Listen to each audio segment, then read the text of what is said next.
எப்போதும் சந்தோஷமாக இருங்கள். பிலிப்பியர் 4:4. எப்போதும் சந்தோஷமாகிறீர்கள் என்று மறுபடியும் சொல்கிறேன். பிலிப்பியர் 4:4. Joy is God's blessing.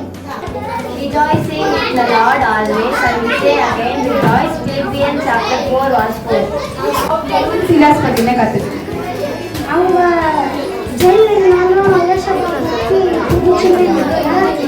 Bowl சீலா வந்து ஏசுவை பத்தி சொன்னாங்க. ஏசுவை பத்தி என்ன சொன்னாங்க?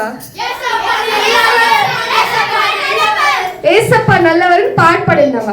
அது ஆயிட்டு பத்தி யார் அந்த வில்லன் உள்ள வந்தான்? சோல்ஜர் வந்து என்ன ஏசப்பா பத்தி சொல்லாத. சோல்ஜர் வந்து பவுல் சீலா கிட்ட என்ன சொன்னாங்க? ஏசப்பா பத்தி பேசக்கூடாது. அடிச்சு எங்க எக்ஸ்டெண்ட் பண்ணாங்க? சோல்ஜர் வந்து கேட்டாங்க, நீங்க ஏன் கதவு திறந்துட்டு கூட ஓடல வெளியே? இல்ல ஏசப்பா வந்து எங்க கூட இருக்கிறாங்க, அதனால தான் நாங்க போல. ஏசப்பா வந்து எங்க கூட இருந்தாங்க, அதனால தான் நாங்க சந்தோஷமா இருந்தோம். ஏன் நீங்க போலன்னு வந்து கேட்டாங்க. அவங்க ஏசப்பா எங்க கூட இருக்கிறார், இந்த இருட்டையும் ஏன் சந்தோஷமா இல்லைன்னு, இவ்வளோ கஷ்டமா ஏன் இவ்வளோ சந்தோஷமா இருந்தேன்னு கேட்டா ஏசப்பா எங்க கூட இருந்தாருன்னு சொன்னாங்க.